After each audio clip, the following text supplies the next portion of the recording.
Je filme, je poste la vidéo, le lendemain 3000 vues. Pour les gens, c'est pas énorme, mais 3000 vues, vraiment, j'ai eu un AVC. Et après, du coup, j'ai continué et j'ai eu 1 million d'abonnés en, je crois, 10 mois. Parce que j'avais vraiment trouvé le petit glitch pour avoir des abonnés rapidement, dire la bonne phrase au bon moment. C'est quoi le petit glitch? Je disais, si En tant qu'artiste, notamment dessinateur, il faisait pas de la vidéo. Je pense qu'il y a pas mal de gens qui peuvent se dire ah bah les réseaux aujourd'hui c'est beaucoup de vidéos, c'est pas trop pour moi. Instagram c'était mieux avant, je pouvais poster mes dessins. Qu'est-ce que tu aurais envie de dire à quelqu'un qui dit ça, ah bah c'est stupide. Oui, c'est le cas, c'est vrai. C'est celui qui a le plus d'auditeurs, le youtubeur qui aura le plus d'abonnés, l'architecte qui fera le plus de visites de son site. C'est comme ça, c'est qu'on veut de l'attention. Maintenant on marche à l'attention. Une des monnaies maintenant c'est l'attention. On attrape ton attention, on peut le monétiser. Une personne qui est plus vue que toi fera gagner plus d'argent. Après tout est une question d'argent, c'est un peu triste pour l'art, mais tu peux te faire de l'argent sur TikTok, tu commences à gagner ta vie, tu dis à toute ta mif de se ramener, on va faire la même chose. Ouais. Pour eux, ça marche aussi. Ouais. Ça veut dire que tu as vraiment compris le truc. Tu sais, il y a des gens qui se cassent la tête contre les murs pour essayer de faire des vues. Et toi, tu arrives en une vidéo, 4 millions de vues. C'est quoi la recette? C'est quoi le truc? À l'époque, avec mes frères, on était genre les 3 turbulents de la famille. Tout le monde avait fait médecine, des majors de promo. On était les 3 cons au bout de la table. Et maintenant, on parle de nous. C'est trop bien comme retournement de situation. Ouais. Je vends des toiles. Demain, l'IA, il peut faire des toiles aussi. Non, Murakami, il a dit que l'humain réussira à l'utiliser à son avantage. Et je suis totalement d'accord. C'est là, qu'est-ce que vous voulez faire? Il y a déjà des gens qui vendent des toiles faites par des IA. Bah, inspirez-vous de ça et faites mieux. Et rajoutez votre patte. Et c'est là où, du coup, cet aspect émotionnel que l'humain recherche, bah, c'est là où vous pouvez l'apporter. Salut Baggy. Enchanté, bien vu. Bonjour. Attends, excuse-moi, je refais. Non, j'adore ce début. Je pense qu'on revient. Enchanté, le mec qui comprend tout. Il faut qu'on parte comme ça. Non, salut Baggy, trop content de t'avoir parmi nous, avec moi aujourd'hui. On va pouvoir parler un peu création de contenu et je suis sûr que on en parlait un tout petit peu avant de commencer l'épisode déjà. Tellement de trucs à nous raconter, plein de sujets qu'on va pouvoir aborder ensemble. Donc très content de t'avoir avec nous. Merci de m'avoir reçu, d'avoir répondu à mon message. Parce que moi j'avais vu l'épisode avec Maxime qui est un pote à moi et je voulais trop venir parce que ça abordait des sujets très intéressants. Donc voilà, donc je me suis dit go, on envoie un message. Tu me mets la pression maintenant, faut que ce soit intéressant. Ouais.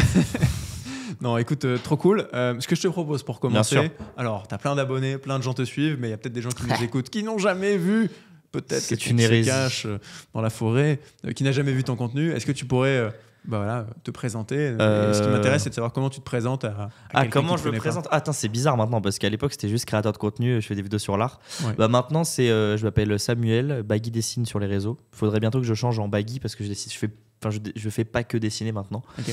Je suis artiste et sur les réseaux sociaux. Je parle également d'art. Enfin, je vulgarise l'art, tu vois.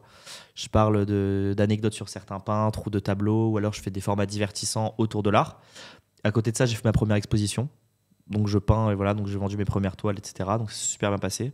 On a fait venir près de 3000 personnes en 2 jours. Un Olympia et demi, voilà, c'est mon petit flex. Trop bien. Et après, à côté de ça, j'ai lancé mon business, donc ma marque de dessin, qui a un super carton pour le moment. Genre, ça marche super bien comme on veut. On a de bons contrats dans toute la France. La marque, elle a 7 mois. Et à côté de ça, j'ai ma famille qui est également sur les réseaux parce que à un moment donné, ma mère n'avait plus de travail, mes frères avaient redoublé. Donc, quand moi, j'ai commencé à gagner vraiment ma vie sur les réseaux, je me suis dit, je les aide. Je leur ai juste mis un petit pied à l'étrier. Après, ils ont fait tout seul. Mais la genèse de ça, c'est ça. Donc, en gros, création de contenu sur l'art, peinture, entrepreneuriat et vie de famille, réseaux sociaux. En gros, trop bien. Pour faire le résumé. C'était un peu long, pardon. Non, c'est très bien. Et puis en plus de ça, tu nous donnes presque l'architecture du podcast et de tous les sujets qu'on va pouvoir aborder. Ce que je te propose, peut-être commencer par revenir un peu sur le commencement. Tu m'as dit juste avant, tu t'es lancé en 2021, c'est 2021, le jour de mon anniversaire, le 25 janvier 2021. Assez marrant. Joli cadeau que tu t'es fait. Par hasard. Pourquoi? Comment? Qu'est-ce qui se passe? C'est quoi ton premier contenu? Alors, mon petit frère sort une vidéo. En fait, c'est une fille qui crée un compte à mon petit frère TikTok parce qu'il lui dit il est trop drôle. Il prend une vidéo où il montre que mon autre petit frère, donc qui avait 6 ans à l'époque, il a arnaqué un petit en lui vendant une bille nulle contre une carte Pokémon qui valait cher. Et mon frère en fait une vidéo, mais il la garde pour lui. Et il y a une amie à mon frère qui poste cette vidéo sur les réseaux, elle fait 100 000 vues. Moi, mon rêve depuis que je suis gosse, c'est de faire des vidéos sur Internet. Donc, j'ai fait des ouvertures de booster, j'ai fait 20 vues. Des vidéos manga, j'ai fait 10 vues. J'ai fait 8 fois nouvelle chaîne, bonjour, je me présente. Et quand je vois ça, je me dis, putain, un truc de ouf. Et donc, ce qui se passe, c'est qu'au départ, je veux créer un manga. Donc, je fais je fais un accéléré où je crée un personnage et je fais 300 vues. Parce que TikTok met en avant souvent les premières vidéos. Ouais. Donc là, je pète un câble. Voilà, je dis 300 vues, c'est n'importe quoi. Et après, j'arrive pas trop à faire des vues. Et un jour, je me dis, vas-y. Et au même moment, je suis dans une école d'art qui est très, très sélecte. Il y a 60 places, on est 330. Et le premier trimestre, je me foire. Donc c'est en mode, il me reste 2 trimestres pour sauver mes fesses, sachant que j'ai fait un pré étudiant. Donc vraiment, j'avais pas le choix. Et je me dis, pour m'améliorer rapidement en dessin, je vais dessiner les gens dans le métro, parce que c'est rapide et tout. Par hasard, je ne sais pas pourquoi j'ai filmé. Je ne sais pas pourquoi. Je filme, je poste la vidéo, le lendemain, 3000 vues. Et c'est là où après, j'ai vraiment eu un AVC psychologique. 3000, pour les gens, c'est pas énorme, mais 3000 vues, vraiment, j'ai eu un AVC. Hein. Et après, du coup, j'ai continué. Et puis voilà, de fil en aiguille, après, j'ai fait évoluer mon contenu. Et j'ai eu 1 million d'abonnés en, je crois, 10 mois, sur TikTok. Parce que j'avais vraiment trouvé le petit glitch pour avoir des abonnés rapidement, pour dire la bonne phrase au bon moment. Et voilà, et après, ça a continué. C'est quoi le petit glitch? Je disais, si t'aimes bien le dessin, promets-moi de t'abonner. Et à la fin, quand je finissais le dessin, je fais alors tu t'abonnes? Enfin, en petit message, et les gens s'abonnaient. Ouais. J'avais sorti une vidéo, j'avais pris genre 400 000 abonnés en une semaine, un moment, parce que j'ai posté 2 bonnes vidéos, l'une après l'autre. Ouais. J'avais dessiné une caissière et j'avais chopé le snap d'une fille en la dessinant. Voilà, petit concept marrant. Ok. Ouais, je me souviens, il y a longtemps, j'étais, je pense, tombé sur tes vidéos comme des millions de personnes. Tu dessinais des gens dans la rue, dans le métro, pour te faire connaître, quoi, en gros. En vrai, pour l'anecdote, en plus, à un moment, je galérais à faire des vues parce que je faisais que des accélérés. Et donc, j'ai pris le parti de regarder comment faisait l'américain, mais pas les mêmes personnes. Je regardais que son montage. Vraiment, son montage, ces 3 premières secondes, je regardais comment il faisait. Et après, j'ai refait la même. Et à partir de ce moment-là, genre, toutes mes vidéos marchaient. Et je me suis dit, mais c'est incroyable. Et ouais, du coup, au départ, oui, je me suis dit, je vais développer ça. On va voir où ça me mène. Et je gagnais 0 €. Hein. Enfin, je gagnais genre 10 € par mois, super. Avec la monétisation, ouais, c'était que dalle. Ouais. C'était excellent, mais c'était que dalle. Ça a bien changé. Ouais. Ok, donc tu te lances, tu commences à créer du contenu, tu as tes premiers petits buzz, premières vidéos virales, ça te ramène des abonnés. Là, tu es encore étudiant à ce moment-là? Je suis étudiant, mais je prends le pari d'arrêter les études. Ah ouais, d'accord. Au bout d'1 an, j'ai 19 ans, je me dis, ça me saoule, j'aime plus ce que je fais en école d'art. Enfin, en fait, j'étais une école de direction artistique, on faisait des designs de lettres, donc je me suis dit, vas-y, je pars. Sauf qu'à 19 ans, arrêter les études, c'est compliqué parce qu'il faut se mettre une ligne directrice que je n'avais pas. Bon, après, j'avais 19 ans. Donc, même pas, je sortais même pas en boîte. Hein, juste, je me levais à 13h, j'étais casanier, je regardais des animés, je faisais une vidéo par semaine. Je faisais le minimum, mais ça marchait. Bon, ça marchait quand même. Bon. Mais après, j'ai quand même.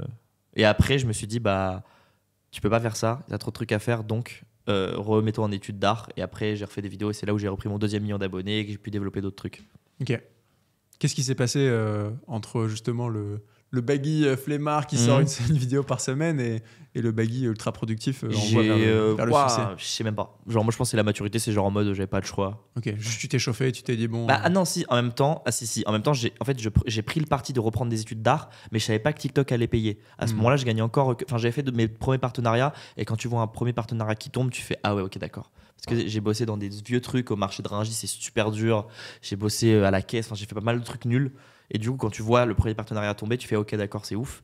Et après, au TikTok Awards où tu étais, mon ami m'a appris qu'on allait être payé sur TikTok. Et genre, tous mes amis étaient tous payés sauf moi. Je me souviens, c'était le début. Ouais, sauf moi, le gros bolos. Et du coup, et sauf que quand je suis arrivé en école d'art, j'avais une myriade de contenus à faire, les devoirs, les nouveaux profs, les corrections, mes meilleures notes, etc. Donc, c'est à partir de ce moment-là où vraiment je commençais à vraiment gagner ma vie. C'est là où ça a été game changer. Après, j'étais obligé d'aller en cours, donc me lever le matin. Et après, j'ai encore arrêté les études en avril. Et là, je me levais quand même tôt. Et c'est à partir de ce moment-là où je me suis mis une déterre. Où je me suis dit, de toute façon, vu ce que je gagne, je ne veux pas faire la fine bouche et me lever à 13h. C'est pas possible. Okay. Donc, tu as arrêté, repris et réarrêté. Exactement. Ok, ça marche. Et là, aujourd'hui, fast forward 2025, début 2025, là où on en est, est-ce que tu peux nous faire justement un peu le catalogue, je dirais, de tout ce que tu as comme activité, comment ton quotidien il se structure? Tout ce que j'ai dit là auparavant. Ce qui est bien, c'est que du coup, j'ai mes propres bureaux avec ma MIF. Donc, on a 150 mètres carrés, chacun a sa pièce, on a une pièce commune, etc. Après, ce qui se passe, là, en début d'année, j'ai lancé ma marque de dessin en France. On a fait une vidéo, elle a fait 10 millions de vues en une semaine. Okay. La vidéo de lancement, genre aucun sens. Parce que j'ai fait une vidéo super produite, etc. Donc, j'ai tout écrit, etc. Et puis, je me suis entouré d'un vrai génie de la production qui s'appelle SKT Production. Et du coup, ensemble, on a fait une super vidéo. Et du coup, il y a ça qui s'est lancé. À côté de ça, j'ai refait d'autres formats et on a fait un emploi du temps avec ma famille parce que du coup, tout le monde, ma mère, elle a 300 000 abonnés, mon frère, il en a 1 million. Enfin, ma mère, sur Insta, elle a 300 000 abonnés. Sur tous les réseaux, elle adore 2-3 millions, je crois. Donc, en gros, on s'est organisé. Donc, 3 fois par semaine, on fait des vidéos ensemble le matin. Et après, l'après-midi, plus 3 fois par semaine encore, on est chacun sur nos petits business, etc. Et voilà, et là, je développe la marque. On est en train de faire notre business plan pour les 2 mois qui arrivent avec le nouveau projet que je lance, une formation de dessin. Et à côté de ça, je fais mes petites vidéos tranquilles, je design un échiquier actuellement et puis je suis en train de préparer ma prochaine exposition. Voilà, en gros. Sacré planning. Ah ouais, c'est chaud, hein. Mais je suis bien entouré. Je me suis entouré d'une vraie équipe, par contre, formidable. Comment t'es entouré d'ailleurs? La personne qui... En fait, c'est au feeling, tu vois. Toi, comment tu t'entoures, par exemple, des gens qui travaillent avec toi? Comment tu... Ouais, moi j'ai mon frère qui bosse avec moi, qui est un peu mon bras droit, qui m'aide sur pas mal de trucs. J'ai une personne de confiance aussi sur la partie montage, tu vois, plus sur la prod du contenu. Et comment tu la trouves, cette personne? J'ai passé alors, il est en alternance avec moi en l'occurrence. J'ai passé une offre d'emploi, tu vois, et je trouvais comme ça. Ok, bah trop bien. Tu vois, bah en fait, c'est des rencontres par hasard. Tu vois, tu dis bah vas-y, tu lui fais confiance, le mec est fort, bah tu le prends avec toi. Bah voilà, je pense que mon DA c'était parce que tu es dans la même classe en ma première année d'école d'art. On a lancé la marque ensemble. Mon bras droit qui est Nicolas, qui m'aide sur tous les projets. Je l'ai rencontré en soirée avec un verre, je sais plus, j'ai posé la question, enfin on parlait, etc. Et je lui disais ce que j'étais en train de faire. Et il m'a sorti une phrase, il m'a dit faut que je sois indispensable pour toi. Enfin, il m'a dit, il faut vraiment. Et il m'a dit cette phrase et je l'ai retenue. Ouais. Et je galérais à lancer ma marque. Il est venu et du coup, il est vraiment indispensable maintenant. Et après, mon agent, je l'ai rencontré parce qu'il y avait une agence qui m'avait approché et lui a eu l'honnêteté de me dire que cette agence-là volait beaucoup d'argent aux créateurs. Et je trouve ça formidable. Et il s'avère que ce mec est trop fort. Et du coup, bah, maintenant, il bosse avec moi, ma mère, mes frères, ma famille et moi. Ok. Donc voilà. Agent de la famille. Ah vraiment. Après, il a d'autres talents. Il en a 3 autres. Mais ouais, il a tout le groupe, quoi. Ok. Donc ça crée vraiment une unité. Voilà. Donc j'ai créé une bonne équipe pour faire de beaux projets et de faire ça petit à petit. Il y a mon père aussi qui m'aide beaucoup dans le business. Voilà, dès que je fais une erreur, mon père il me dit bah je t'avais dit. Et c'est hyper énervant, mais il a toujours raison. Mais voilà, donc là je commence à plus l'écouter et puis ça roule mieux. Ok, ça marche. Hyper intéressant. Ouais, j'aurais bien envie de revenir un peu plus tard sur la partie famille, comment tu les as aidés et d'ailleurs comment est-ce que c'est de bosser en famille. Il y a une question que je voulais te poser en tant qu'artiste, notamment dessinateur. C'est un format, par défaut, c'est pas de la vidéo. Je pense qu'il y a pas mal de gens qui sont qui ont ce statut, qui sont dessinateurs et qui peuvent se dire bah les réseaux aujourd'hui c'est beaucoup de vidéos, c'est pas trop pour moi. Instagram c'était mieux avant, je pouvais poster mes dessins. Qu'est-ce que tu aurais envie de dire? Quelqu'un qui dit ça? Ouais, à ces personnes-là. C'est stupide. Enfin, dans le sens où faut être vu. Et la chance qu'on a maintenant, c'est qu'on peut beaucoup plus vivre de l'art qu'avant. Mais 100 fois plus. Hein. Avant, c'était un diplôme et tes contacts qui pouvaient vraiment dire que tu as un bon niveau, et ton portfolio également, ce qui était mais vraiment tes études et d'où tu venais et qui tu connaissais. Par hasard, tu rencontres une personne. Maintenant, ce qui est bien, c'est que tu postes une vidéo, ton dessin peut être vu, et ensuite tu peux créer tes propres prints, tu peux faire des événements, comme je pense à la Paris Manga, il y a plein d'artistes qui vendent leurs travaux. Il faut être vu, mais c'est pas valable que pour les artistes, c'est valable pour tout le monde. C'est vrai que tout le monde doit faire des vidéos. On en parlait tout à l'heure, mais à partir du moment où tu as Elon Musk qui a acheté un réseau social pour être entendu et pour être vu, c'est qu'il faut faire la même chose pour pouvoir avoir un poids. Parce que c'est une valeur, mais c'est ouf. Donc, il faut être vu. Il faut faire des vidéos, il faut montrer son travail, il faut être fier de ce qu'on produit. Il ne faut pas se dire « oui, je ne suis pas légitime ». On s'en fout. On s'en fout de la vie des gens. Tout ce qui compte, c'est ton avis. À la limite, la vie de tes proches. Ça, c'est cet avis-là qui compte vraiment. Mais non, il faut poster. Il faut poster son travail. En plus, pour ma part, je fais de la peinture, je fais de la sculpture aussi. Enfin, plus de la peinture d'ailleurs en ce moment. Et voilà. Et puis, si j'avais jamais montré mon travail, mais j'ai eu un investisseur qui a acheté mes toiles, mais jamais il aurait acheté mes toiles s'il n'avait pas vu la vidéo. Et c'est ouf qu'il m'ait contacté via ma vidéo. Il m'a dit bah, je te prends les 3. Je veux nickel. Donc, si vous voulez vivre de ça, il faut être vu. Et il y a beaucoup de contenus maintenant qui peuvent nous permettre d'être inspirés. Tu vois, même je pense dans ta niche à toi, tu as dû t'inspirer fortement et tout. Bien sûr, tout le monde s'inspire. Et bah pour ma part, moi aussi je m'inspire. Il faut s'inspirer, il faut se nourrir de voir ce qu'il y a autour de nous et de montrer son travail à travers d'autres artistes qui montrent leurs travaux. Et voilà, c'est une boucle. Mais il faut le faire, hein, c'est stupide, il ne faut pas dire ça. À la limite, si tu as 60 ans, je peux comprendre, si tu as 20 ans. Tu dirais du coup, c'est une manière, je pense, dans le milieu de l'art que je connais assez mal, tu connais mieux que moi, mais c'est peut-être une manière de prendre une revanche, entre guillemets, d'utiliser les réseaux pour un peu passer outre l'ascenseur élitiste classique. C'est cher le milieu de l'art, c'est très très cher. Hein. Ouais, voilà, et je me dis, un mec qui sort de nulle part, qui n'est pas forcément baigné dans ce milieu-là, peut se permettre demain de devenir un artiste reconnu. Quoi. Clairement, il n'y a plus de règles. Et c'est ça qui est bien, c'est que les réseaux ont brisé, ont créé de nouvelles règles, mais en ont brisé énormément. Même pour toi, tu vois, genre tes clients maintenant, je pense que tu les as grâce aux vidéos que tu fais, parce que c'est bien travaillé, parce que tu as un bon accompagnement, parce que tu commences à créer une communauté, parce qu'il y a un attachement. Tu vois, c'est un package. Ouais. Par contre, le seul défaut à ça, c'est qu'il y a beaucoup de monde maintenant. Et qu'il faut être meilleur. Quoi. Soit tu es meilleur, soit tu fais plus de vidéos, soit tu bosses plus, mais sinon... Ouais. Ça me fait penser, alors je suis curieux d'avoir ton avis, j'ai un de mes clients qui est DJ, tu vois, par exemple, et il me disait, ça me fait chier aujourd'hui, les DJ les mieux payés, bah, c'est ceux qui ont le plus d'abonnés, c'est pas forcément les meilleurs DJ, tu vois. Est-ce que c'est un peu pareil dans l'art? C'est quoi ta perception par rapport à ça? Pas fait la même chose. Ouais, mais je suis d'accord. En vrai, moi, bah après, c'est de tout temps, il y a eu, je pense, des artistes qui n'ont pas été reconnus à leur juste valeur.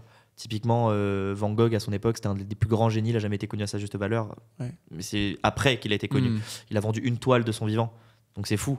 Mais en fait, je pense que maintenant, on a une période où oui, c'est le cas, c'est vrai. C'est celui qui a le plus d'auditeurs, c'est le youtubeur qui aura le plus d'abonnés, le youtubeur qui fera le plus de likes, c'est l'architecte qui fera le plus de visites de son site. C'est comme ça, c'est qu'on veut de l'attention.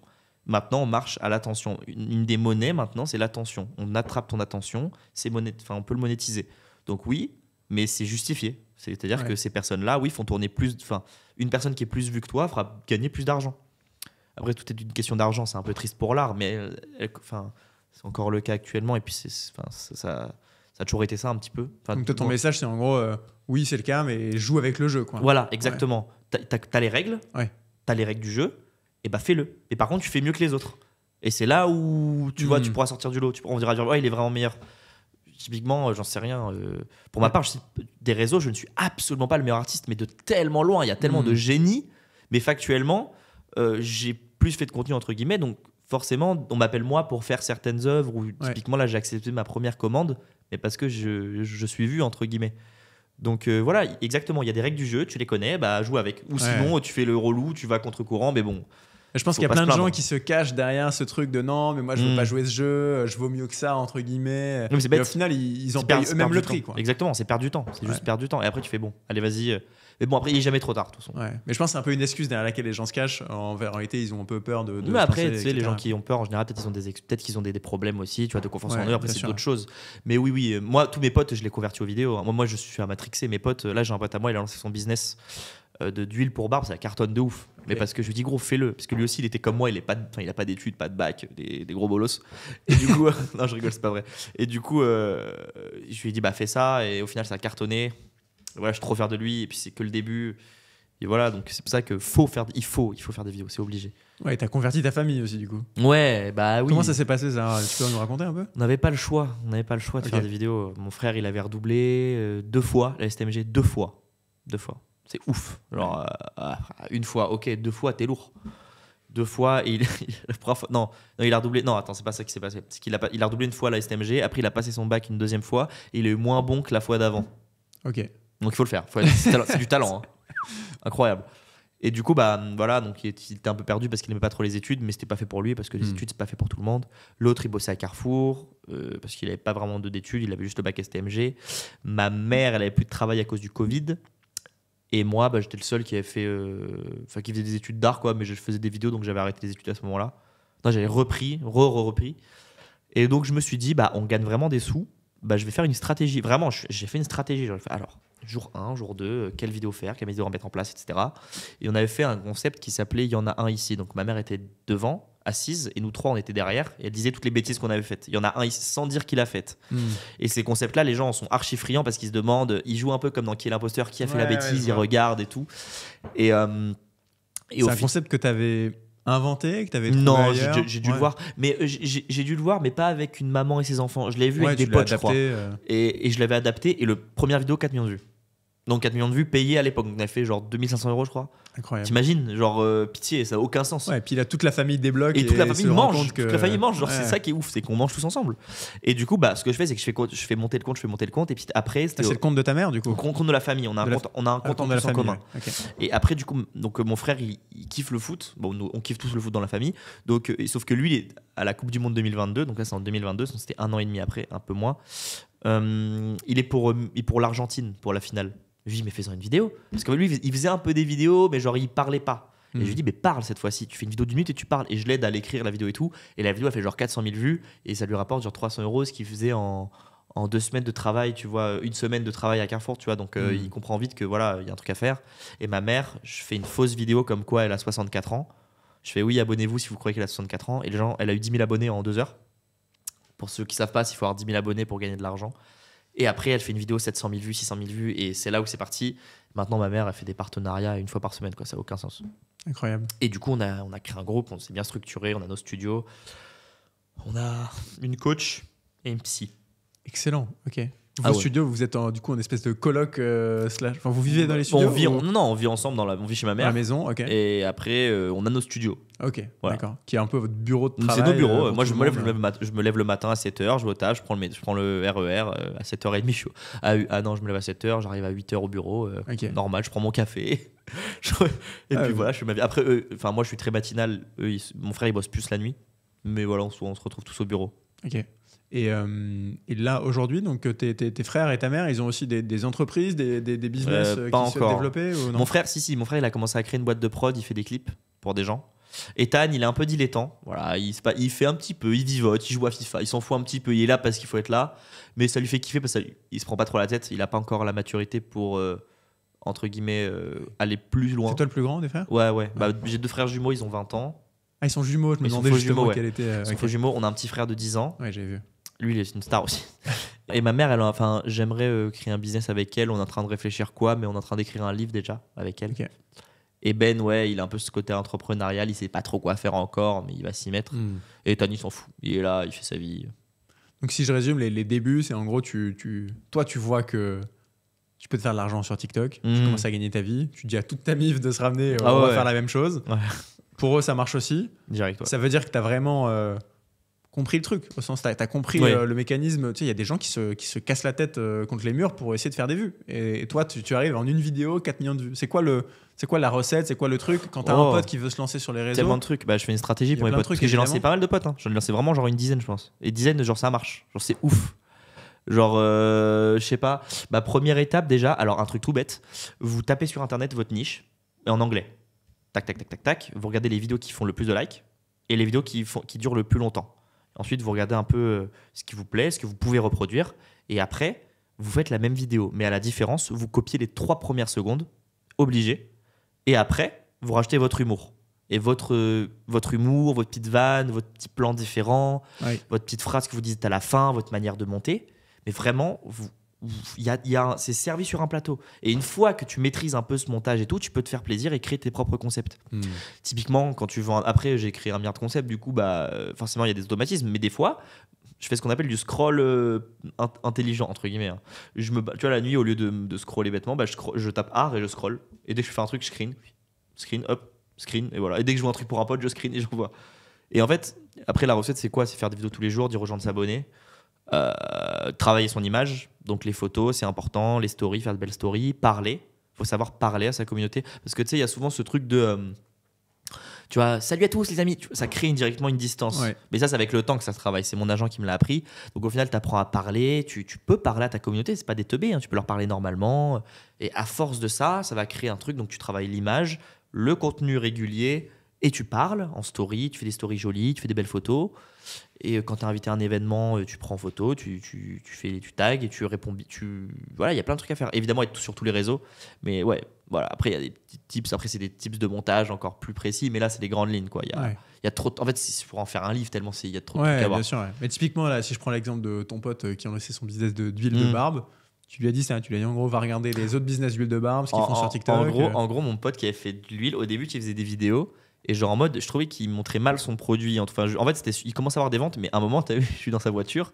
Et moi, quand je présente un nouveau matériel d'art, je fais un certain montage. Donc, je monte sur TikTok très rapidement. Parce que, comme je dis, un bon TikToker, entre guillemets, il sait faire une vidéo en 30 minutes maximum.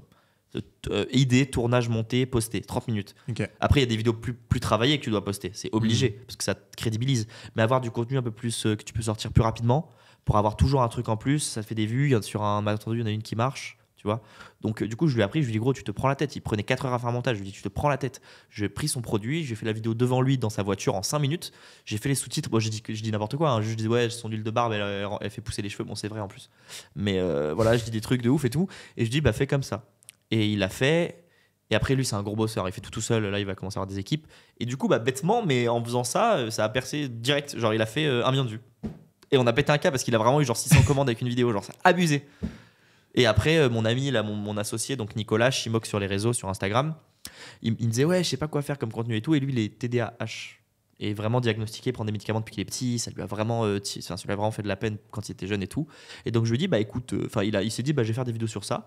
Et je lui dis, bah copie un américain. Il a copié un mec, il a fait 3 millions de vues, genre. C'est trop drôle. Incroyable. En ajoutant ses vannes, en ajoutant son truc. Et voilà. Après, ça marche pas à tous les coups, sinon ce serait trop facile. Mais presque à tous les coups si vous copiez quelque chose qui marche déjà, en gros. Ouais, ok. Tu dirais quoi aux détracteurs qui te diraient mais t'es qu'un copieur en fait, tu fais que reprendre. Oui, comme tout le monde. Ok. Comme tout le monde, mais après, à force de copier, t'apprends à faire tes propres trucs. Genre, j'ai créé 1 milliard de concepts, mais j'ai copié 1 milliard de trucs, comme tout le monde se copie.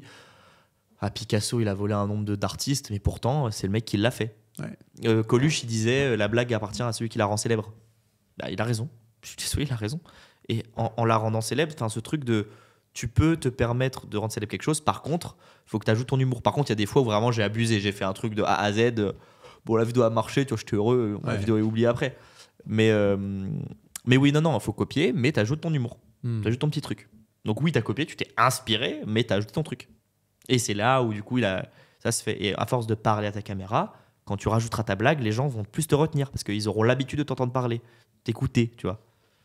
Il y a trop de trucs à faire, en fait. C'est trop bien, les réseaux. Et franchement, c'est trop bien. Faut que je fasse un livre dessus. Pourquoi pas? Non, en vrai, en vrai, t'as l'air d'avoir des trucs à dire. Ouais, je t'interromps 2 secondes dans cet épisode. Si tu apprécies la conversation et que tu as l'impression d'apprendre quelque chose, bah, moi aussi j'ai beaucoup appris et j'ai résumé par écrit tous les points clés de cet échange. Et si ça t'intéresse, je peux t'envoyer ça, je te mets le lien dans les commentaires. Et deuxième chose, toujours si tu apprécies cette conversation, j'ai vraiment besoin de toi, que tu nous laisses un avis sur Spotify, Apple Podcast, sur YouTube, de laisser un commentaire, t'abonner, nous envoyer de la force tout simplement parce que c'est grâce à ça qu'on peut avoir des invités d'exception pour faire de toi un super créateur de contenu. C'est clair que là, tu vois, il y a des gens qui t'écoutent.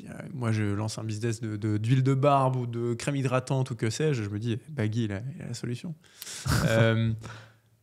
Tu t'es lancé principalement sur TikTok au début. Maintenant, tu dis il faut être partout et tu es partout. Tu as je sais plus combien d'abonnés sur YouTube, Instagram, tout ce que tu veux. Comment ça s'est fait la transition? Parce que je pense que qu'il y a beaucoup de gens qui ont percé sur TikTok et qui en fait sont un peu morts aussi sur TikTok et n'ont pas réussi à capitaliser sur ces premières vagues de viralité. Comment ça s'est passé? C'est-à-dire, parce qu'en soi, tu fais une vidéo verticale, tu l'as postée partout maintenant. Ok, donc dès le début, tu faisais ça? Au début, je faisais que sur TikTok. Après, j'ai fait TikTok, Insta, genre vraiment 1 mois après. Ouais. Ça commence à marcher. Et après, j'ai fait YouTube. Et j'ai fait Facebook l'année d'après. Et cette année-là, donc 2 ans après, je me suis mis sur Snap. On a pris 200 000 abonnés, je crois, en 3 mois. Parce que bon, j'avais plein de vidéos. Enfin, j'avais genre 1000 vidéos en stock, quoi. Du coup, j'en balance 2-3 par jour. Ok. Et voilà, en vrai, en général, une bonne vidéo, elle marche partout. Après, il y a des concepts qui marchent mieux sur certaines plateformes, mais en général, une bonne vidéo qui fait des stats partout, elle marche partout. Ouais. Donc après, ce qui est le plus dur, c'est pour les formats longs. Ouais. C'est vraiment ça qui est le plus dur. YouTube aussi, sur lequel tu t'y es mis à fond. Ça, c'est plus dur, les formats longs. Après, pour ma part, j'ai eu de la chance, ça a marché. Parce qu'après, je faisais un truc qui se faisait pas trop. C'est-à-dire l'histoire des peintres, des toiles, tu vois. Même j'ai créé pas mal de concepts aussi avec ma famille. Donc, ce qui est bien, du coup, quand tu crées une équipe, donc un groupe, donc ça peut faire pas mal de choses. Mais j'ai fait. En fait, la plus dure, c'est la transition verticale horizontale. C'est le plus dur. Et une fois que tu sais faire, et après, en fait, c'est un peu comme TikTok, YouTube en format long, mais il faut de l'argent de côté. Voilà, faut un bon monteur, faut un bon media maker. Et il faut de la régularité à mort, genre 1 fois par semaine. Et après, voilà, ça se développe. Maxime, que tu as reçu, lui, c'est un monstre. Bon, après, il fait plus de vidéos depuis 2-3 mois, je crois. Mais lui, il a une régularité folle. Lui, carré. En plus, ses vidéos, elles sont géniales. Il parle d'Internet sur Internet, donc c'est trop drôle, tu vois. Ouais. Bah, ça part de là. De toute façon, ça part de la régularité, si tu veux. Clairement, c'est du travail plus que les autres. Obligé de... Thibaut InShape, on peut dire ce qu'on veut, mais le mec est un monstre de travail. C'est abusé. Ouais. J'aime bien dire que la qualité vient de la quantité, tu vois. Tu es obligé de faire de la quantité et puis tu vas trouver ta qualité. Exactement. À un moment, tu vas te faire ce concept-là, il marche bien plus que les autres. Ouais. Ok, je vais le pousser un petit peu plus celui-là. Ouais. Mais à côté, je fais toujours des contenus un peu fast-food, comme j'aime bien dire. Ouais. Facile à faire. Facile à faire, rapide, ça te fait des vues, ça te fait des stats, ça fait rentrer un peu d'argent, ça te permet d'avoir un nouveau concept si jamais il y a une marque qui veut se poser dessus. Ouais. Ça fait ça de plus. Et puis voilà, et à côté, tu travailles tes concepts un peu plus bossés. Voilà. Donc sur l'aspect monétisation, justement, donc au début, la TikTok Money, en gros, TikTok qui te verse de l'argent, peut-être d'autres réseaux aussi, YouTube, Snap et autres. Quelques collaborations qui commencent à arriver, tu te rends compte que ça génère de l'argent. Et après, tu passes à l'étape progressivement entrepreneur, tu crées des boîtes. Qu'est-ce qui se passe dans ta tête à ce moment-là? Il y a plein de gens qui pourraient se dire, je gagne très bien ma vie avec la Ads Money, les collabs, je m'arrête là. Ouais. Bah, alors au début, j'ai eu un partenariat, après il y a eu TikTok qui a payé, après il y a YouTube qui a payé. Après, pendant longtemps, du coup, j'ai eu TikTok. Après, à un moment donné, genre à 20 ans, avec TikTok, parce que je faisais littéralement genre 70 millions de vues par mois. Non, 30 millions de vues par mois. Sur TikTok, je gagnais des sommes. Ouais, tu gagnes des sommes à 5 chiffres à 20 ans. Tu dis, ah ouais, ok, d'accord. Après, je me suis fait défoncer en impôts, mais bon, c'est normal, en France, c'est le jeu. Mais du coup, là, tu te dis, bah, ok, ouf. Et après, du coup, il y a de plus gros partenariats qui arrivent parce que j'ai un bon agent qui me permet de me mettre un peu partout. En plus, il y a ma famille. Donc, c'est vraiment, j'avais non seulement ma monétisation, mais plus celle de ma famille. Donc, ce que j'ai fait, c'est que du coup, bah, j'ai vraiment mis de côté. Et avec ça, du coup, bah, j'ai acheté pas mal de trucs, etc., pour créer du contenu. Et après, je me suis posé et je me suis dit, mais attends, si les marques elles me payent aussi cher pour vendre des trucs, bah, je peux faire la même chose. Parce qu'en même temps, on avait des youtubeurs qui ont ouvert énormément de portes. Je pense à Cyprien, qui est pour moi le doyen de YouTube, le mec qui a ouvert toutes les portes. Il a créé une application, une marque de merch, un jeu de société, des BD. Le mec est un crack, quoi. Des livres audio, enfin bref, un mec formidable. Et donc je me suis dit, bah attends, on a un exemple de créateurs de contenu qui peuvent créer des business. Et factuellement, en 2023, je crois, Prime a fait 1,5 milliard de chiffre d'affaires pour leur première année. Genre. Donc oui, il y a de l'argent à faire. Et bien, et proprement. Par contre, voilà, le truc, c'est que je me suis dit, je vais faire un truc, mais je prendrai mon temps. Donc j'ai commencé à y bosser dessus en 2022, et après j'ai lancé en 2024. Fin 2021, début 2024, mi-2024. Et juste, c'était la suite logique, quoi. Genre en mode, c'est bien les vidéos, mais j'ai envie d'avoir un petit truc en plus à côté. Si ça cartonne, tant mieux. J'aurai ça en plus dans mon bagage. Maintenant, ça m'ouvre là les portes. Du coup, je peux en parler. J'étais invité à BPI France en tant pour parler des jeunes entrepreneurs. Donc en fait, ça ouvre en plus des portes. Et maintenant, tu peux nous dire ce que c'est cette entreprise pour ceux qui ne connaissent pas? J'ai créé une marque de dessin. Donc l'objectif, c'est qu'on s'est rendu compte que 70% des enfants de 4 à 10 ans restent plus de 5 heures par jour devant leur écran. T'imagines le truc de fou? Et on s'est dit, bah, à la place, on va leur mettre un crayon dans les mains. Donc non seulement on aide les parents, on aide les enfants, on leur donne une passion et on peut les aider à se développer. Mais on leur prend juste que 15 minutes, ce qu'on appelle les 15 minutes créatives. Et à travers ça, donc j'ai créé une marque de dessin. Et non seulement on te donne du bon matériel, mais on t'apprend à l'utiliser à travers les formations qu'on lance là bientôt. Et on fait ça sous forme, donc on a les produits qui ont été dans toute la France. Et après, on fait des box tous les ans avec tous les nouveaux produits de la marque dans une box complète. Et la première, c'est vendu direct. On a tout vendu. C'était abusé. On n'avait même plus de stock. Voilà, grosse erreur. Parce que j'ai dit oui, on ne peut pas faire trop. Trop bête. Et voilà. Dans ce sens-là. Comment? Vaut mieux dans ce sens-là que de te retrouver avec un stock. Clairement. Voilà, par contre, ça, j'avais peur de me retrouver avec un stock sur les bras. Et quoique, il nous reste des crayons quand même. Il nous reste 6000. On en a vendu 4000, mais il nous en reste quand même. Et voilà, il y a ça. Et du coup, bah, ça permet de se développer, ça permet de faire plein de choses.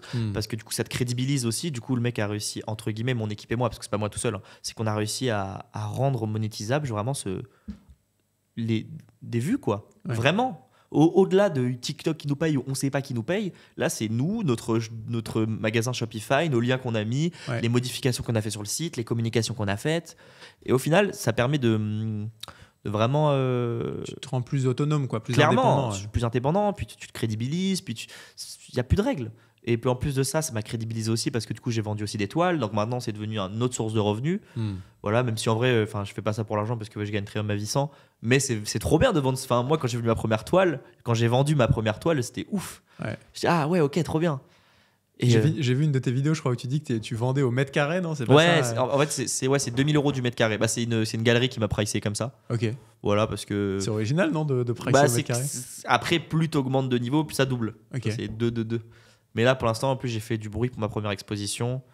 Voilà, après, bon, j'ai plein de trucs, plein de collaborations avec des artistes qui arrivent, mais ça, je peux pas dire. Mais ouais, non, c'est vrai qu'en fait, quand tu lances un business, tu te dis ah ouais, ok, d'accord. Donc en fait, tout ce que j'ai appris depuis 4 ans à faire des vidéos, vraiment, ça sert. Genre. C'est-à-dire que maintenant, demain, bah, tu peux rentrer dans n'importe quelle boîte, tu sauras expliquer comment faire des vidéos. Et puis, je l'ai prouvé avec un pote à moi, donc c'est trop marrant. Et puis voilà, il y a trop de trucs à faire. Hein. Ouais, donc en gros, le fait de. Le jour de ton anniversaire en 2021, te lancer dans la création de contenu, ça t'a ouvert énormément de portes. Ça a changé ma vie. Genre. C'était le métier que je voulais faire depuis que je suis petit. Et ma passion, c'était le dessin. Genre vraiment, ça n'a aucun sens. Alors que je pars de tellement loin. Enfin, loin, non, ça va. J'ai jamais eu de problème de galère. Mais je parle en termes de ce que j'aimais. Ou j'étais bon nulle part. Donc c'est relou, quoi. Quand on est compétiteur, en plus, c'est chiant. Je voulais être bon. En fait, dès que j'avais quelque chose de bien que j'accomplissais, je le disais à toute la terre. Parce que ça m'arrivait jamais. Et maintenant, bah, j'ai de la chance parce que, bon, là c'est dans le cadre d'une interview, donc d'un podcast, donc je dis ce que j'ai fait. Mais maintenant, j'ai plus besoin de me vanter parce que je sais que je fais des trucs bien et je fais des trucs dans mon coin. Et voilà, et j'aime bien en parler parce qu'il y a trop de trucs à dire, surtout de faire des vidéos, tu vois, pousser les jeunes à le faire. Mais ça donne, tu te dis ah ouais, trop bien. Et quand tu vois ton père comment il te regarde, enfin tu vois, quand à l'époque avec mes frères on était genre les 3 turbulents de la famille, tout le monde avait fait médecine, des majors de promo, on était les 3 cons au bout de la table. Et maintenant on parle de nous, c'est trop bien comme retournement de situation. Ouais. Surtout pour mes frères, parce que moi à la limite j'étais un élève correct, à la limite eux vraiment c'était dur. Et puis ils ont pas eu la vie facile. Et du coup bah vraiment je suis content aussi pour eux, tu vois, genre ça vraiment ça permet de voilà, enfin on avance ensemble et puis on fait ça en groupe, donc ça crée quelque chose. Tu dirais quoi à la personne peut-être qui nous écoute, qui aimerait bien se lancer, mais qui a un peu ce blocage et qui se dit non mais je sais pas quoi raconter en fait dans des TikTok. Bah, en fait, ce qui est bien, c'est que sur les réseaux, tu peux. Écoute-moi, d'accord. T'as une passion, t'aimes un truc, t'aimes des Lego, t'aimes trier des cartes, et bah t'en parles. Et il y a forcément un mec qui a déjà fait une vidéo dessus, donc tu regardes comment il fait. Il y a forcément un mec qui a fait des vues là-dessus, et tu fais la même chose. Et après, tu développes ça, tu en fais d'autres choses, tu expliques d'autres trucs que t'aimes faire. Et après, les gens vont s'attacher à toi et pas à ce que tu leur montres. Et c'est là où tu vas pouvoir développer une audience et une image et faire ton petit business. Et voilà, et après. Pas obligé d'être on n'est pas obligé d'être Squeezie hein, pour en vivre. Même très loin de là. Hein. Il y a plein de youtubeurs qui gagnent bien plus que lui. Enfin, il y a plein de créateurs de contenu qui gagnent grâce à leur business en étant moins vu que Squeezie, mais ils gagnent des sommes. Bon, après, ils gagnent bien aussi Squeezie, mais. Faut déjà y aller. Il faut y aller quand même. Faut envoyer. Hein. Ouais, ok. Intéressant. Ouais, faut le faire. Je pense qu'on a un beau petit short là. Regarde caméra. Ok, cool. Il y a un autre sujet dont je voulais te parler. Je t'en parlais tout à l'heure. C'est l'intelligence artificielle. Ouais. Je pense que il y a une double facette pour toi, à la fois en tant qu'artiste et en tant que créateur de contenu. Je suis curieux de savoir comment. Est-ce que tu t'en sers déjà, tout simplement Comment tu t'en sers comme tout le monde. Bah, j'utilise pas mal pour faire des vidéos courtes, pour écrire genre par exemple, donne-moi une anecdote. Enfin, je trouve le thème. Et je lui dis, vas-y, écris-moi une vidéo là-dessus. Et après, je rajoute mes petites blagues. Voilà, et j'en fais une vidéo, j'envoie à mon monteur. Ensuite, beaucoup pour l'inspiration artistique. Genre, en fait, j'ai exactement une idée exacte de ce que je veux comme toile. Ouais. Je lui dis, sors-moi 50 idées.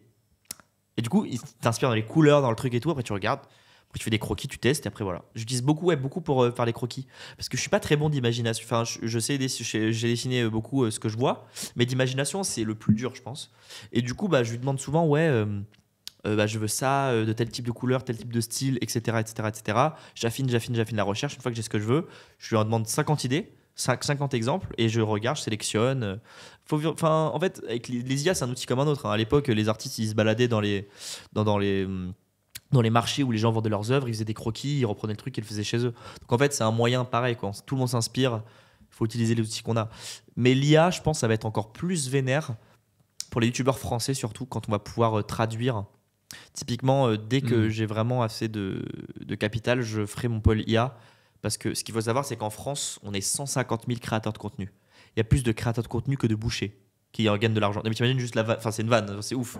Et on est le 3e pays dans le monde à avoir le plus de créateurs de contenu, derrière la Chine et les États-Unis. Ah ouais, énorme. Donc ça veut dire que si nous, les Français là, voilà, on utilise ça à notre avantage, je pense que ça peut faire énormément de bruit. Et du coup, bah. Oui, il faut l'utiliser, c'est trop intéressant. Il y a trop de trucs à faire. Il faut l'utiliser surtout en tant que Français parce qu'on a un YouTube, on a une culture Internet qui est magnifique en France. Ce qui est bien, tu vois ce que c'est la Pixel War ? Ouais, bien sûr. Bah, c'est un très bon exemple de à quel point les Français sont forts dans la création de contenu. Pourquoi est-ce que l'Espagne a perdu ? Parce que les Espagnols sont partout disséminés dans le monde. Et on les voit rarement, entre guillemets, ensemble. Là où les Français... tout le monde fit avec tout le monde et ça a créé une unité que peu de pays ont vue et c'est là où on a vraiment compris la force et la puissance de la communauté française. Quand tu vois qu'à chaque fois que MrBeast fait un concours et que c'est Arcunir qui met un point et qui gagne puisqu'il a 300 000 likes ou qui ratio Elon Musk, tu te rends compte à quel point les Français sont forts et c'est là où l'IA pourra aider les Français à vraiment se développer sur la scène internationale parce qu'on est trop fort. Je suis trop fier d'être français, d'être créateur de contenu français parce que il y a trop de talent. Ça, je veux bien en faire un TikTok qu'on le met en cross-post parce que j'aime trop ce que j'ai dit. Vas-y, ça part. Mais ouais, je savais pas le coup du troisième derrière la. C'est ouf, personne ne le sait. Alors que c'est incroyable. Mec. C'est ouf, mec. Ça veut dire que demain, à l'ère de l'IA, où toi tu parles en français, mais ton contenu il peut être distribué en espagnol, en italien, en anglais. On va être fort, on va être très très fort. On va être un gros concurrent. On peut être sur un gros marché, quoi. Clairement. Le marché juste en France, il est de 6 milliards. Juste en France. Est-ce qu'on se rend compte du. C'est ouf. Ouais, bien sûr. Et ça touche tous les business. Tous les âges, tous les business, toutes les personnes, toutes les niches, tout, ça touche tout. 6 milliards en 2024. Bon, juste en France. Donc, ça, c'est quoi? C'est le marché de l'influence? Ouais, le marché de l'influence, la créateur économie. 6 milliards. C'est pas mal déjà. Yeah. Pour un truc qui a 10 ans, même pas. C'est un joli gâteau. Après, je pense que l'IA, c'est encore plus. Mais non, quoique, je sais pas. En France, je sais pas. Ouais, ça va être lié. Oui, ça va être lié. Et donc, en gros, pour toi, l'IA, c'est une grosse porte, quoi. Ah ouais, pour les Français, surtout pour les Français. Okay. Là où les Anglais, ils ont déjà ce truc d'anglophone, donc à la limite, ils ont déjà une grosse part de marché. Là où nous, les Français, on peut vraiment y aller. Ouais, intéressant. Ouais. J'avais pas pensé à cet aspect traduction. Je me posais la question, pour toi, tu vois, en tant qu'artiste, tu pourrais te dire, bah justement, je vends des toiles, demain, l'IA, il peut me faire des toiles aussi, tu vois. Non, Murakami, il a dit que l'humain réussira à l'utiliser à son avantage et je suis totalement d'accord. Okay. Moi, je suis carrément d'accord. Genre en mode, c'est là, qu'est-ce que vous voulez faire? Il y a déjà des gens qui vendent des toiles faites par des IA. Bah, inspirez-vous de ça et faites mieux.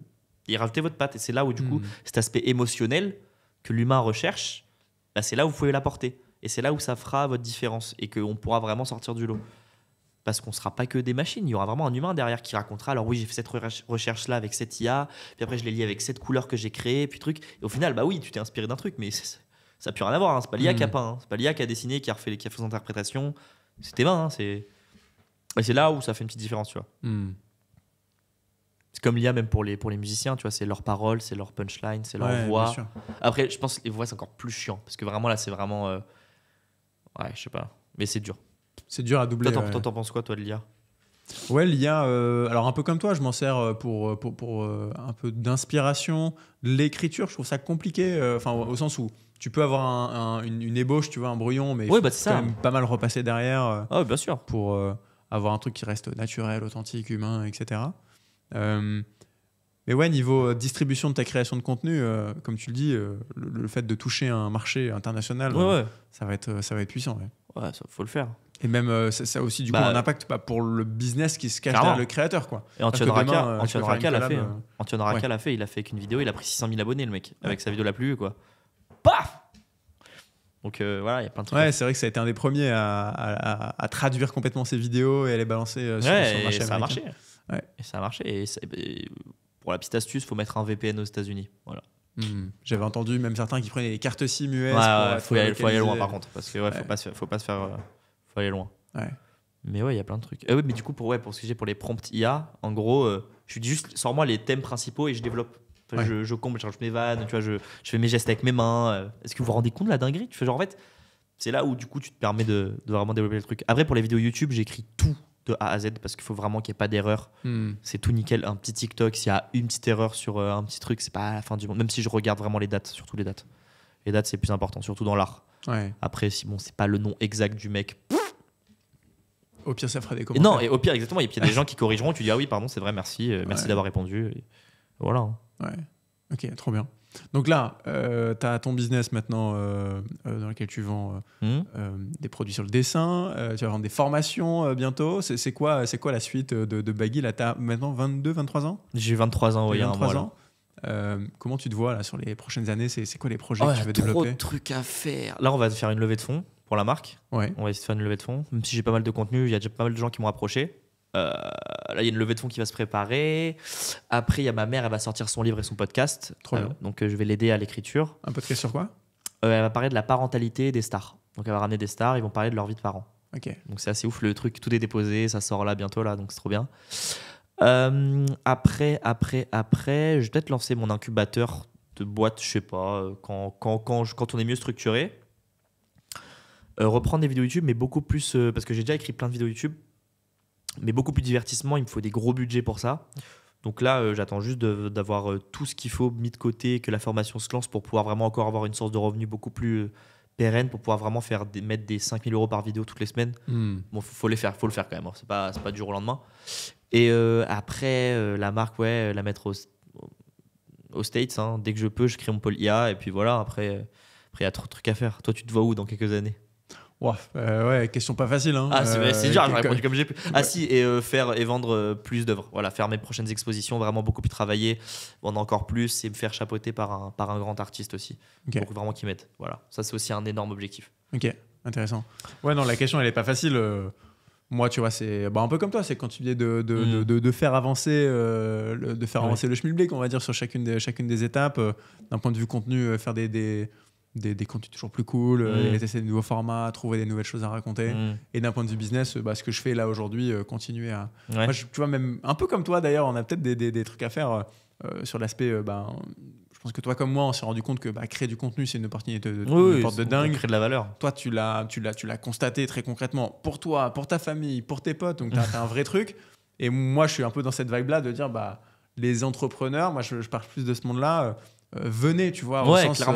les gars, il y a un truc à faire. Ouvrez les yeux, ouvrez les yeux. Quel que soit votre business, peu importe que tu sois toiletteur pour chien, que tu sois consultant, exactement. Peu importe ce que tu fasses. Tu vends des montres. Si tu fais du contenu, ton business, ta carrière, ta vie, elle sera mieux en fait. Clairement. Et c'est même au-delà de ça, d'ailleurs, un exercice psychologique que je trouve cool de créer du contenu au sens tu te creuses un peu les méninges sur comment je peux rendre ce que je fais intéressant. Exactement, tu peux appeler des gens, tu peux tu vois, créer une valeur, tu crées de l'amour, tu as beaucoup d'amour également. Puis il y a des gens, tu sais, les commentaires qui font mal, ils ont raison parfois et du coup tu te remets en question, mais ça fait du bien. Tu vois, c'est énormément de plus-value, je suis d'accord. Tu te creuses les méninges, tu as un nouveau but, ça te se nourrit, c'est des pics de dopamine. Par contre, quand ça va pas, ça c'est super dur. Hein. Oh là là, c'est relou. Bon, ça, je l'ai pas trop eu pour ma part, j'ai eu de la chance, mais tu vois, il y a des gens, je pense, qui en vivaient et qui ont dû arrêter. Ça, c'est un coup à l'ego, je pense, c'est dur. Hein.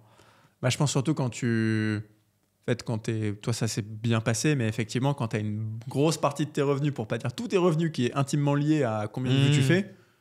Si t'enchaînes 2, 3, 4, 5 vidéos où tu moi, c'est déjà arrivé, mais oui, clairement, c'est dur. Hein.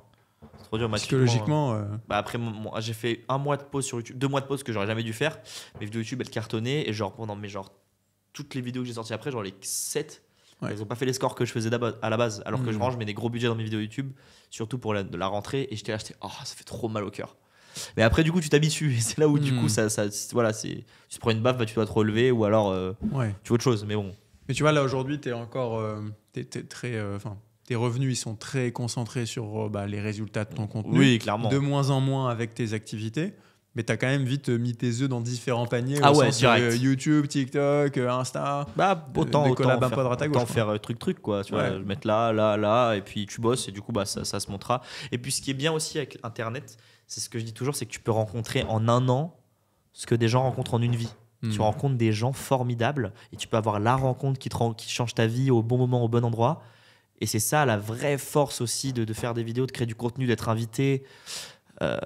C'est ça, quoi. Tu te rends compte qu'au final, il n'y a plus vraiment de règles. Je l'ai déjà dit avant, mais voilà, c'est que tu mettais dans tout ton panier, mais à un moment, il y a un mec qui va te sortir un nouveau panier parce qu'il t'a rencontré ce mec au bon moment. Il va dire je m'occupe de ça, toi fais tes vidéos, et moi je donne des idées, puis au final, ça crée un truc. Et voilà, c'est trop bien. La formation, à la base, je voulais en faire une, mais j'osais pas trop, je sais pas comment l'amener. C'est mon associé Nicolas qui m'a dit viens, on fait une formation pour la prochaine box et tout. Et voilà, on a fait un truc carré, nickel. On a fait un Discord, on a fait trop de trucs. On a fait des corrections, des cours en ligne, des trucs en plus et tout, hyper abordable. Donc c'est trop bien. On a trop hâte de voir comment ça va rendre. On va faire des films publicitaires vraiment hyper travaillés, comme on a fait pour l'annonce en magasin qui a explosé avec mon petit frère d'amour. T'as l'air hyper épanoui, ça fait trop plaisir à voir. Ça, j'ai de la chance. Juste pas de meuf, c'est chiant, putain. Mais... T'en appelles à la candidature. Vraiment, s'il vous plaît, là. Non, même pas. Non, en vrai. Non, mais en tout cas, je suis trop heureux. Ouais. Ça se voit et ça fait trop plaisir à voir. Et je pense que merci. C'est aussi c'est peut-être philosophique, mais un message d'espoir entre guillemets, de se dire non mais tu sais, il y a plein de gens qui sont un peu bloqués dans leur projet, dans leur business, dans leur carrière, dans ce que tu veux. De dire un gars qui allait au marché de Rungis peut sur un coup de tête changer de vie. Après voilà, j'étais jeune, je suis là pour faire des sous. Je fais l'accélérateur, tu vois, mais non, il y a plus de règles et c'est trop bien, tu vois. Il y a plus de règles justement. C'est ça qui est vénère. Il y a plus du tout de règles et je trouve ça trop marrant. Ça sera peut-être le titre. Il y a plus de règles. Non mais tu sais que des fois, tu vois, anecdote, on va des fois, souvent, je vais aux soirées du crayon, tu vois. J'ai des amis et tu sais, il y a plein de gens différents. Et souvent, j'ai un ami qui s'appelle Maxime Astuce, tu vois, également. Et un jour, ça m'a fait rire parce que tu vois, Maxime aussi, c'est un bel entrepreneur, il fait des vidéos, c'est un gros bosseur et tout. Et tu vois, un jour, on parlait, je sais plus, de business et tout. Il y a un mec de plus de 35 ans, tu vois, il vient, il nous pose des questions et tout. Et il nous sortait toutes les réponses, mais tu sais, entrepreneuriales que tu ne devrais pas avoir à notre âge, entre guillemets. Et le mec, il a dit, vous savez autant de trucs et tout. Et en fait, c'est là où tu te rends compte que c'est trop bien parce qu'il n'y a plus de règles. Et même Jeff Bezos, il a été millionnaire à 30 ans, tu vois. Enfin, un peu, à 40, ou non, 30, je sais plus. Peu importe. 40, je crois. Et non, 30. Bref. et en gros, c'est là où tu dis, oui, il n'y a plus de règles et tu sors de n'importe quel endroit. Et des fois, je pose des questions à ce genre d'endroit-là. Qui a un bac ici? Personne. Parfait. Super drôle, tu vois. Après, évidemment, ça sert les études parce que ça apprend des trucs. Mais j'ai remarqué quelque chose avec les études, c'est que tu vois, moi, mon associé, il a pris le pari de reprendre des études de marketing pour nous aider, nous, la marque. Et en fait, vu qu'on a une boîte à côté, tu vois, tout ce qu'il apprend en cours, il peut vraiment les appliquer, premier degré. Alors que quand tu es en cours, si tu n'as rien à côté, tu le prends le truc et ça passe, tu vois, entre guillemets. Il y a des trucs que tu retiens, mais nous, on l'applique instantanément. Alors les mecs, on s'est totalement gouré, pas du tout comme ça qu'il faut faire, tac, tac, tac. Alors voilà, il m'apprend à négocier et tout, tu vois, il a fait des cours de négociation. Et au final, ça t'aide vraiment. Et voilà, ouais, il y a plus de règles, c'est trop bien.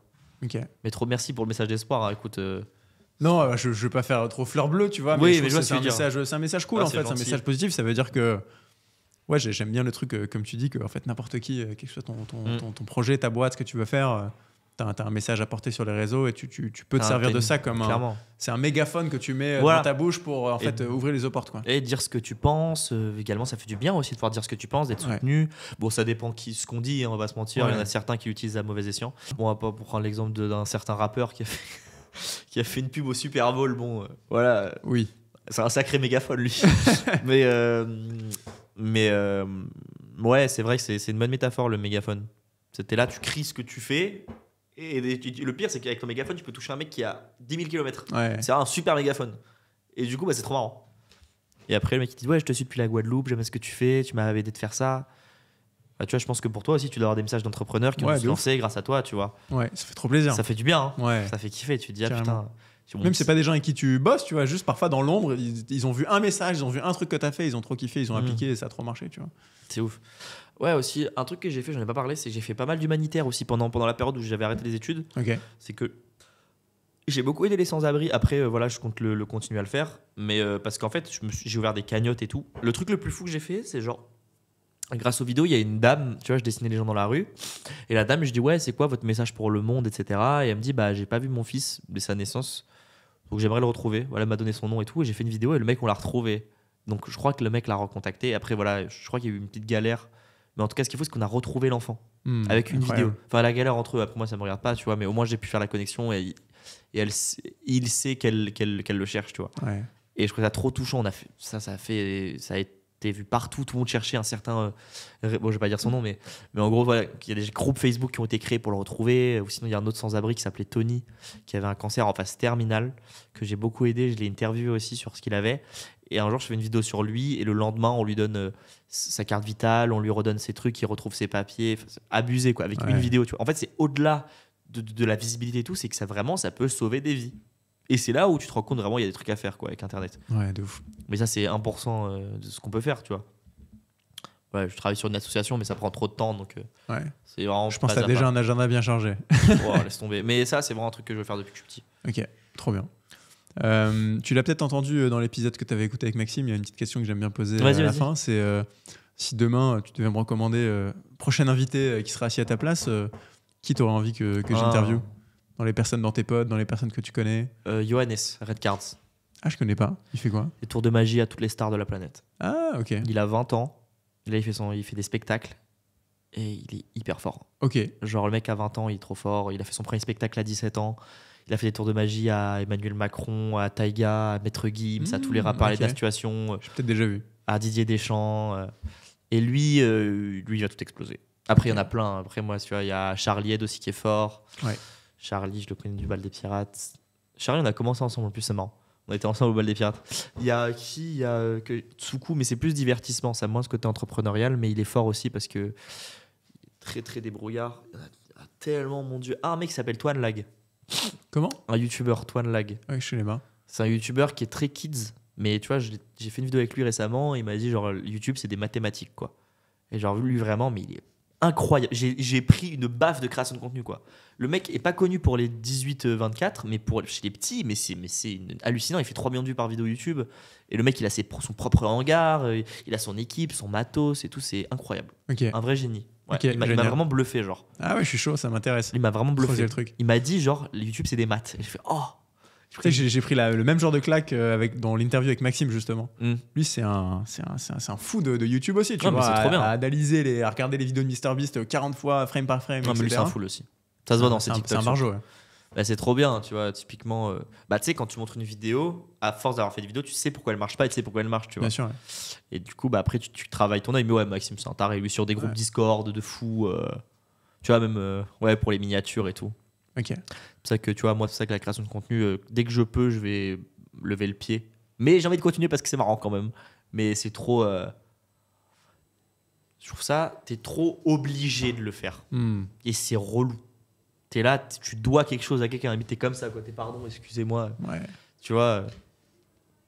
Et là, en fait, t'es pas très libre, je trouve. Tu vois, dès que ça baisse, dès que ça chute en stats, tu dois faire des vidéos parce que tu fais plus d'argent. T'es là, Bon, là, ça va mieux parce que bon, j'ai d'autres trucs à côté, mais. Ah, c'est stressant, ouais. Ouais, c'est une charge mentale. Non, en vrai, c'est juste. Des fois, c'est relou, quoi. Comme dans tous les tafs, il y a des trucs relous, quoi. C'est comme tous les tafs, tu vois. Je pense que, tu vois, Elon Musk, ça va être relou de devoir se lever à 4h du matin et de voir 8000 boîtes en même temps, tu vois. Ouais. J'en sais rien, ou peu importe. Ou un footballeur, ça doit être relou d'être tout le temps médiatisé, de tout ce que tu dis. Après, tu choisis ton relou, tu vois. Toi, t'as choisi cette carrière, entre guillemets. Ça, on a eu la chance. C'est qu'on a eu la chance qu'on a choisi notre merde. Ouais, c'est ça. Mais non, il y a des trucs, c'est un peu fatigant, genre tout analyser à un moment, c'est chiant. Ouais. J'ai juste envie de prendre un mec, le former, dire vas-y, fais ce que tu veux, mec. Okay. Tu vois, j'étais plus dans l'ombre ou la prod, c'est marrant. Ouais. Trop cool. Bon, merci beaucoup, Baggy. Ça, c'était bien. C'était très bien. Un petit mot de la fin à nous partager. Croyez en vous, lancez-vous et de toute façon, vous avez même plus le choix en fait. Soit vous le faites, soit vos potes ils vont le faire et après vous êtes là, oui, pourquoi je l'ai pas fait? Vous avez trop de trucs à faire. Vous avez tous un message à raconter. J'adore la morale. C'est parfait. C'est exactement ce qu'il fallait dire. Non, trop bien. Merci beaucoup. Merci à toi. C'était trop cool de t'avoir sur l'épisode. Trop bien. Et à très vite pour de nouvelles aventures. Ouais, grave. Suivez clown.art. Allez voir. Trop cool. Merci à toi. J'espère que cet épisode vous a plu. Si maintenant vous voulez récupérer mes notes de ce que j'ai appris pendant la conversation, c'est dans la description. Et si vous voulez qu'on continue de recevoir des personnalités exceptionnelles, envoyez cette vidéo à un ami qui est créateur de contenu, likez, commentez, abonnez-vous. Ça nous donne énormément de force et de crédibilité pour continuer à faire de vous de meilleurs créateurs de contenu.